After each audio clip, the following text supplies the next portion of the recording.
All right, welcome back, everybody. Live at Drew's house, another edition. Hope everybody is doing well out there as we rip through July. I'm going to get right to my guest here. He's a return guest, longtime friend of the show, and he's already in the house ready to go. So let's bring him in. Kyle Hodsdon is here. Hey, Kyle, how you doing? Hey, Drew, how are you? It's good to be back. Good to see you. Good to see you as well.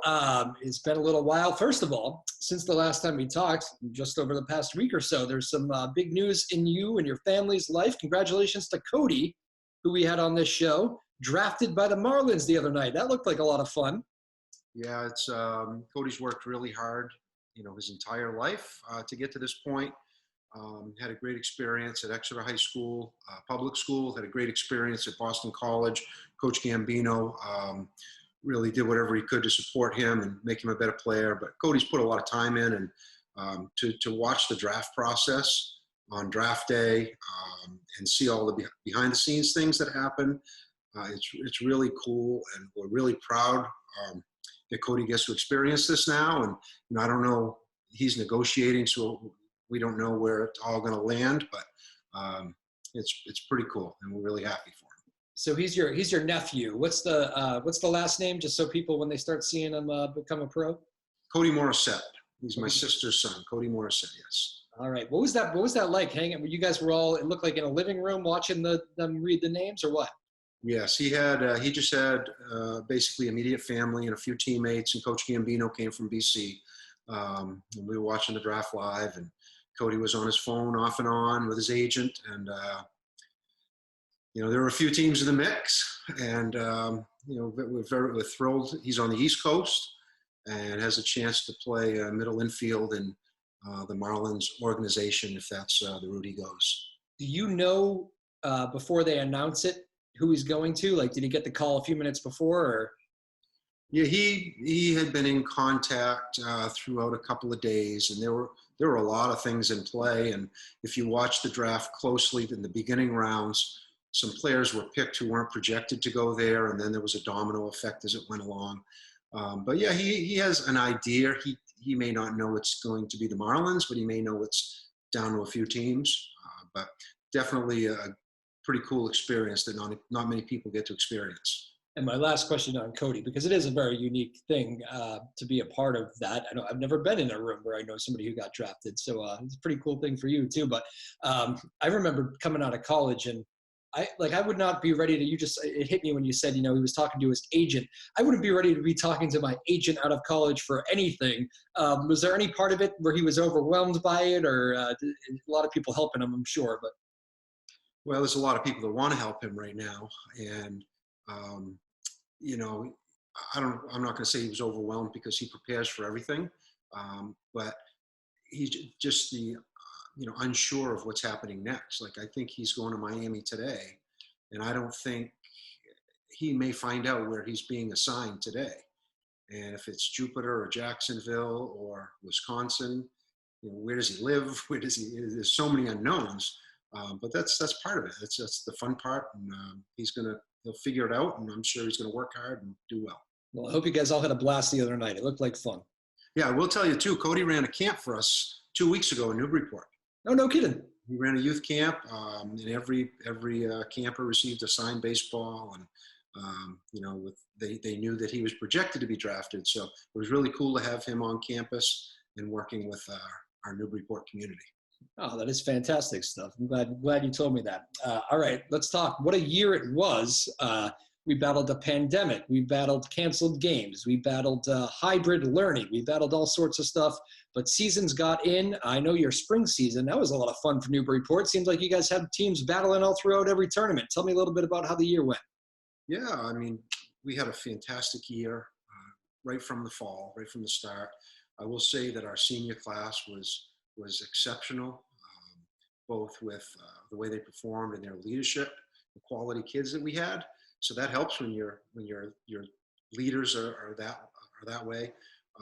We won 4 league championships in the fall. We won 4 league championships in the winter / fall 2 season with football, and then we won 4 again. So 12 league championships really is unprecedented. And the spring was able to play a postseason tournament. The rest of the teams were not. And I really believe that the quality teams that we would have had success like our spring teams did. You know, we won 2 North championships, and we lost in 1 North final. So there was a 2-day period. We were hosting 3 North sectional championships, which was pretty cool. And this year it was all neutral sites. So normally that North championship game is at a neutral site, but we were fortunate enough as being the number 1 or the higher seed to be hosting those. And this will be the last year with sectionals. Next year, or this coming year, we're going to a statewide tournament. So we play, for example, we play Dover Sherborne in both boys and girls state semifinals. We could play them in the first round now, the way that setup is. So it's not, you're not going to beat up your region. There's a chance we could play a neighbor in a state championship game, which would be pretty cool. But there's also a chance we could be traveling down to the South Shore for a preliminary game. Yeah, real quickly, what are your thoughts on that? Just because I don't want to forget that topic, because I've talked to a lot of coaches about the, essentially it gets rid of the Super 8s in those sports and it makes this one big pot of teams. Everybody can play anybody in the tournaments. What is your take on the whole reformatting? Sure. Well, the Super 8's kind of a different animal. That still could happen. It was voted out, so it won't happen. But, there's good and bad to this. The good is the best teams in the state will be seeded properly, hopefully, and have the chance to play and compete for a championship. Right now, for example, let's say in girls basketball, Newburyport and Pentucket are 2 of the better teams in the state. Well, we could knock each other out in the North sectional, and so there's a chance now we could play them. Part of the difference is too, like some of the regions don't have as many teams. So in the North, I think our girls lacrosse had to win 5 games. They got a bye, but they would have had to win 5 games to get to the next region, where a team from the Central may have only had 8 teams in the whole tournament. So now they're playing 3. So then there's inequity with rest between games, and there's just a lot of little things that when you get to that level, that we're not complaining. We're really happy if we can advance that far, but now there will be more equity. Okay, that's interesting to hear it that way. Would you like to, and I know it's a different animal as you mentioned, but would you like to see this? Do you like the Super 8 too? Because I know that's no shortage of opinion on that subject. Yeah, well, the Super 8, there was actually talk of Super 8 in all sports or many sports, not just boys hockey and baseball. It adds a different dynamic to it. Our boys hockey team they've strived to make the Super 8. They've been knocking on the door a few years. But now with that gone, that changes our mindset with boys hockey. It's too bad. Personally, it's nice to see that those elite teams in those sports compete for an elite tournament, and the other divisional teams is still going to be a highly competitive tournament. So it's unfortunate that at least for the next, I think it's 2 to 4 years, that maybe it can be reviewed in 2 years, but this is a 4-year vote. Gotcha. Okay. And do athletic directors all think fairly along the same lines? Do you feel like most of your peers kind of have similar thoughts to you, or? I think that depends on the region. When we meet as a large group, it's not clear cut. As a league, as KPN League, we have similar mindsets because we have similar philosophies and demographics. But when you go across, this big state, everybody has different opinions based on what their needs are. Well said. All right, Kyle Hodsdon joining us, the athletic director over at Newburyport, coming off a great year of athletics for all of his programs. One thing you mentioned there was how a great senior class you had. And I have plenty of your seniors on here throughout the year. And I always say, either you guys are doing a good job of getting me the best possible speakers you can, or there's a lot of really great teammates over there at Newburyport, because the group of kids that come on here are just so well spoken. They're so polite. Some of them call me Mr. and things that I don't like to hear because that's my father. But it was just a great, and I would ask them questions about the pandemic. And I mean, this was a tough year on these kids. I mean, brutal. You hear people that might say they're young, they'll get over it. I mean, okay, fine. But I remember my senior year, those were some of the best days of my life, hanging out with the kids for the last time before college, hanging out with my guys. And to take that away, I keep thinking it must have been brutal. but it was always like the glass is half full. It could be worse. We're going out there playing games. We're trying to set a good example for the freshmen and the younger kids. I'm like, could you answer it any better as senior leaders, you know? Yeah, and yeah, we're not sending you the best of the best. They happen to be our captains, so they are, the best of the best maybe, but that's what our kids are like. And it starts with our coaches, starts with parents, and our coaches reinforce that. And players generally put the team first, and we're looking to the future. And their role as a leader is to foster the growth and development of younger kids. And we have good kids. I mean, they're very respectful. And I've been enough places in different roles. It's not like this everywhere. And if a student comes into my office or I interact with them at games, they're adults. They act like adults, make good decisions. And this year's senior class was just phenomenal, as I said. And they were deep and just well-mannered and appreciative. They were appreciative anyway, but I think to be able to compete and have fans at games, which nobody else could have, and compete for a league championship, then compete at the regional level. I will say that there are some communities, maybe in our league, maybe throughout the state, that opted not to be in the tournament, that decided, the kids were going away, like a high seed in a tournament. The seniors just left when the playoffs started. And our kids didn't do that. Our kids were all in. And, they didn't waver. And I'll tell you what, it was tough playing on June 29th. It was hot. And we have been out of school. Seniors have been out of school for a month. Underclassmen have been out for 2 weeks. And they're still showing up following school rules and team rules when their classmates are off or friends are off at the beach and doing things. They stayed disciplined and they were rewarded for it, but that's who they are. And I think that will carry on throughout life. Yeah, I'm happy you mentioned that, because that's, for people that don't remember their high school days, like that's beyond senior slide. Like that spring season happens after you've graduated and you're no longer going to classes, you've committed to college or whatever else you're doing next. And I mean, you have to make the choice to stay loyal to your team and be there for your teammates, or you can check out, like you mentioned, like some other schools did. So that's great to hear. And I know I talked to your baseball team there right at the end of the year, and they were going through that little magical ride, and it was almost like those guys couldn't think of anything else other than baseball. It was like that was the only thing that mattered on that given day. This is our last shot at this thing. We're going to have fun with it. Yeah, baseball, for example, most of our sports, but baseball, for example, a lot of seniors on that team, and they might have practice scheduled for 2:30, and we have a field guide working on the field, and they're showing up at 1 o'clock to hit on their own, and he's like, well, I need time to work on the field. I'm like, well, these guys want to put the extra time in, but they showed up. They really enjoyed being around each other. They had an unfortunate ending, tied 0-0 in the last inning, lost by 1. But it's the way it goes. It's the way baseball goes. But yeah, great kids.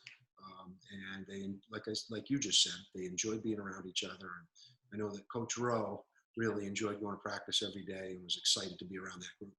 When you talk about that leadership too, I mean, as you're going into this pandemic year, it must be one of the things that in your mind was reassuring, and maybe in other athletic directors, it was a little bit scary, because if you don't have that sort of leadership, let's face it, you can have all the coaching, all the leadership from your role that you want. You can have all that stuff. It can be the best of the best, but if the kids don't buy in, and if the kids are either checked out or just not into playing in front of no fans or wearing masks or dealing with all the changes, it's not going to work if the kids aren't all in. Yes, no question. I don't know if there was a weeding out process with coaches or upperclassmen or what, but the kids who signed up to play played, and they stayed till the end, and that says a lot about their character. I know the coaches were concerned, especially in the spring, because it does get tough when the seniors graduate. So it was a big concern. And it was, I'm not going to say better than expected, but it was right what we expected. And it was a great experience. That's almost something you appreciate 10 years down the line, isn't it? Like, they come back as adults, and I don't know, that's probably something that maybe those guys would talk about. That was pretty cool that we did that and we saw it all the way through, Yeah, I mean, we have a lot of alums come back anyway, and they're actually even more appreciative when they come back, and they have memories, and they see the stadium or the gym or whatever, and they see their teammates, and they see, improvements or upgrades or anything, and they're proud of what they did. They're proud of what they see out there. They feel like they're part of it. Our boys lacrosse won their first ever North Championship, and we had some alums from the last few years coming back who may have been, seniors on when this year's seniors were freshmen. Some seniors on that team came back and went to every playoff game, and you could see that they felt like they were part of it, and they were still talking to them during the game, and that's really enjoyable to see, like from my position, because that's what it's all about. It's not really just about the now; it's about the big picture and the whole process. Boys lacrosse, after years and years of being in the girls' shadows, right? Yeah, I mean they're great. They only had one loss this year. It was an overtime loss to Ipswich, and we had outshot them. And like all the stats, time of possession were in our favor. We just happened to lose that game, but didn't come back to haunt us. We were able to be the top seed and host a championship game to win the North on our field. On a beautiful, sunny, warm night with a big crowd. The crowds were like football-like crowds in the stadium. It was a great atmosphere for both boys and girls. We played girls and boys double headers every other day, and it was exhausting for everybody, for the event staff. But it was so great to have students back. We had student sections. We played Triton in the North Championship game at Newburyport High School, which never could happen before other than the pandemic. And Triton brought a great group of students. We had a great group. We had an excellent game. Beat them for the third time, but they were all excellent games. So wonderful experience. And so what was the, when you look back on it, what was the toughest part for you throughout the whole pandemic? Was it keeping, obviously it doesn't seem like keeping kids is in line, but was it just the scheduling, and was it the canceled games? What was it? Yeah, really it was the uncertainty. Our goal, when we met with parents every preseason, our goal was to play games, to practice, and compete. That was it.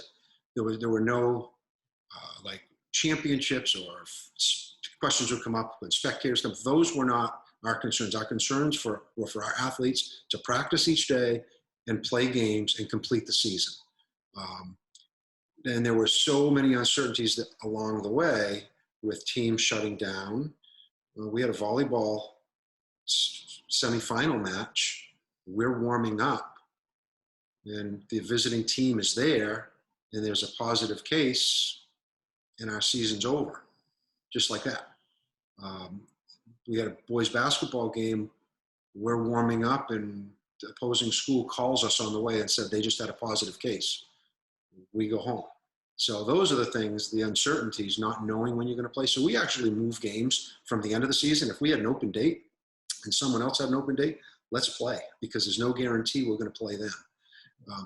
Then it got fun when we were able to loosen things up with the vaccine and start to allow parents in. And just to see, like, they were so appreciative to be there. And then to let siblings in, and the visiting parents came in. Then when we really opened it up to this spring almost being normal, that was a big weight off my shoulders. It was just, I could just watch the games and enjoy and not have to deal with all the modifications and everything that we had to do all year, and they kept changing, and it was, I wish we would have taken notes and done a documentary of how everything transpired over the last year and a half, because I know there was a lot of exhausted people, coaches and athletic directors and teachers and administrators, but hopefully we're on the other side now and looking forward to starting the fall, like a normal fall. That's our goal, and to continue enjoying that success of student athletics. Every leader, whether it be government, whether it be sports, coaches, whatever, every leader I've talked to through this pandemic has said, show me one person that has pitched a perfect game through this, and it hasn't happened. There's regrets through this. This is something that nobody's ever lived through. Is there something that jumps out to you that you look back on it and say, you know what, I wish we did that differently? Well, you're right. There was no blueprint. It's not like how this is how it's been done before. And so everything was trial and error. I think that anytime we got to a point where something should improve, we made that change. So we involved throughout the whole process.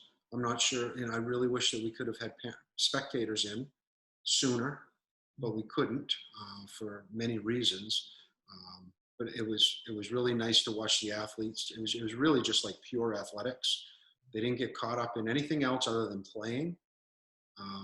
And that's something you'll never see before. And I don't really want to ever see it again with empty ice arenas or gyms or stadiums. But you know, it was just difficult every step of the way. Frustrating because we didn't have answers, and even our school, nobody had answers. It was such a trickle down effect from whoever, and it trickled down to the governor, to our superintendent, to our city leaders, to us, and then it would change. But it happened everywhere, in every walk of life. But our goal was to play games, practice, and finish seasons. And for the most part, that happened with the exception of 2 sports in the fall 2 season.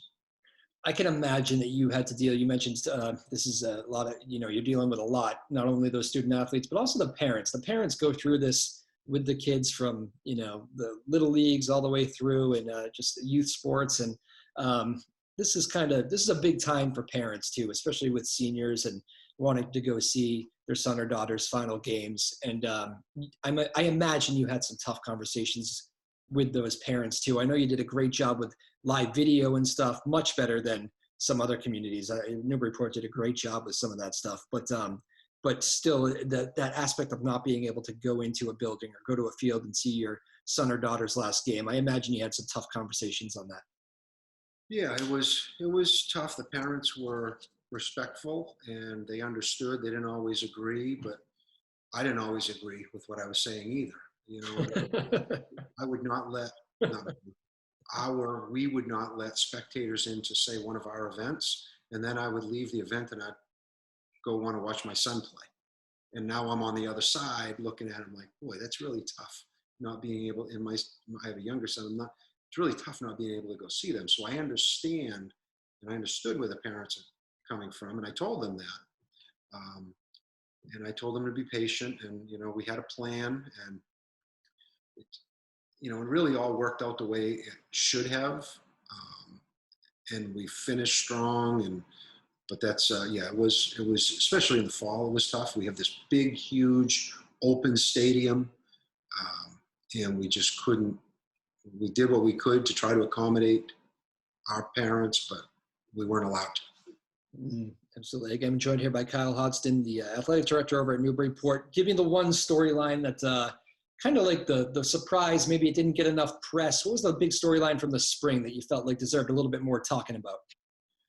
Well, the girls lacrosse has been a perennial power, and they're just, Cap Batchelder does a great job, and they're fantastic. So you really can't say them. Boys lacrosse, we saw this coming, but they haven't, we didn't have it last year. I think they would have had this success on some level last year.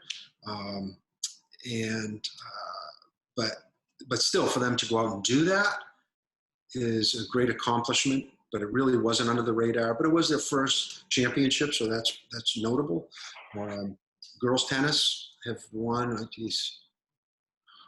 think it's 4 in a row now. Could be 5, but I think it's 4. And they sort of go under the radar, believe it or not, even though they've been undefeated maybe 3 years in a row. Kind of the nature of that sport, being off campus. Caroline Schulzen, our sophomore, was fantastic as our number 1. She's one of the better players in New England. And just didn't get enough notoriety, really. So I guess I would say that you may have asked me that question last or a couple of years ago too, and I think I lean towards the sports that don't play in front of a stadium packed atmosphere, maybe don't get the headlines or like some of the other sports do. But our track teams had great performances, individual performances and team performances. we were able to have a boys tennis team again, which we hadn't had in a few years. And even if, maybe 5 years, 6 years ago, it was a team, but it was more of an intramural type team. So they not as competitive as really it could have been at a varsity level. We actually co-opted with Triton for a couple of years to keep the 2 or 3 kids playing still. And then we opened it up this year. We allowed Triton to come with us, not knowing how many kids we'd have. And we had a group of fall athletes come out and play who hadn't played before, or since they were younger. And we had, almost 20 boys tennis players. So they almost went 500. So they had a really good year. So we're hoping that we can build on that as well. So that's a great story as well. Those are great numbers. You got a JV team practically. You only play 7 at the varsity level, right? So we actually did play a JV team as well. Yes, at a JV. Right. That's great. I'm a tennis guy. I played in high school myself, and I ran the town Danvers program for a little while. I always tell people it's a great sport. I still play it today. You can play it late into life, and it's funny you say that in front, no crowds, because whenever I would teach kids, it's the one sport, golf too, kind of, but it's one of those sports where, you get down in a match it's a long day. You're just not hitting your shots, and you don't always have crowds or cheering or teammates to build off of. You got to find it within yourself, something it's a whole mental thing. You got to pull yourself out of this, and it's all about positivity. And so, yeah. And we have, it's really just parents and teammates and a coach who's providing that motivation. And, our tennis matches, you have to win 2 sets. So it's a long process. And in Newburyport, unfortunately, we only have 3 courts. And really, if you had 5 courts, that's ideal, the way it works. Yep. So our matches sometimes last 4 hours. Long day. Like mentally draining for the athletes as well. So for our girls to just stay positive and stay tough through it all was really amazing. Good for them. I do like that story. All right. Well, I'm glad we got to that. Kyle, I can imagine this has been a learning experience. I know you guys have you worked through it. I know you're proud how everybody did. You must be thrilled to be looking at what seems to be a normal target for next fall, right? Yeah, it's just when we finished on June 29th, everybody was exhausted, myself included. And just it's been 2 weeks. And, that little time has re-energized us. And as we look, our fall schedules are done, our winter schedules are done, everything, we're like, this is like normal summer for us now. And we're moving ahead like there are not going to be any obstacles. And that's a great feeling to be able to plan ahead, because normally we try to be 2 seasons ahead. During the pandemic, we were literally day to day, and we would come in the morning and we wouldn't know what's going to happen that day. And we would just try to get through the day. And that's completely opposite of how we operate. And there were changes that happened daily, and we just rolled with it. And the kids rolled with it, and the coaches were flexible, and it was what it was. And hopefully now it's back to, this is how it is. And we've got a system in place. Yeah, we talked a lot about the kids. I bet you want to give a shout out to those coaches too, because a lot of those coaches are teachers also. A lot of them have other jobs, I'm sure, maybe a second job or a side gig or whatever. You talk about all those changes during a year. I mean, those coaches, the teachers, they deserve all sorts of credit too, don't they? Absolutely. Coaches by nature are typically used to being in control because they need to be to run their program. And there was a sense of helplessness because of the uncertainty. So they not only were they flexible and just positive with any changes, and there was never any pushback when things happened, and I didn't have to explain it.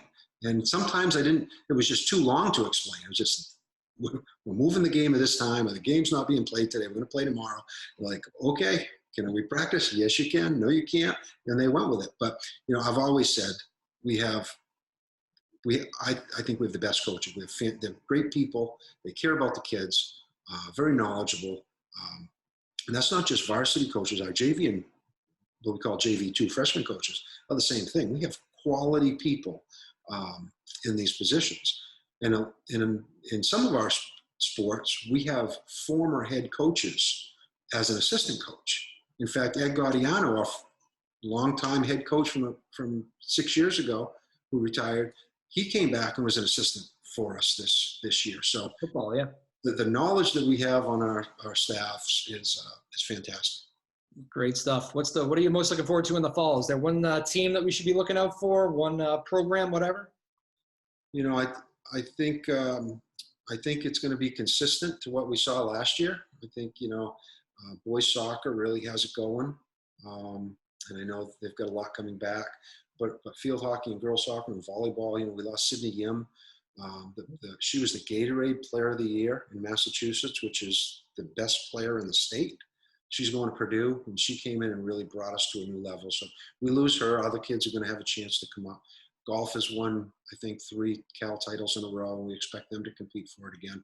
Cross country and Don Henniger is always going to be, with 150 runners out there. So it's going to be, we're hoping girls soccer comes back to their prominence. So again, everybody's excited to get back. I'm just looking forward to watching us compete. And it'll be nice to go to a Thanksgiving football game in the morning again, won't it? Yeah, sure will. We actually didn't get to play Amesbury this year. That game was canceled. So we've got to start looking for arrangements. We haven't really talked about it next year's game yet, but we're coming up on the 100th game. Yeah. So that's, it'll be exciting. That is a wonderful event, and hopefully it's decent weather. I talked to people who were legitimately devastated by not having that game. It was part of a holiday family tradition, and the fact that it didn't happen was just... Yeah, if you walked in our tunnel underneath the stadium that leads to the turf, we actually have a board. We have all our championships up, our team pictures, and we have a board with every score from every football game played in that Thanksgiving series. So it's a little bit sad having a no game this year.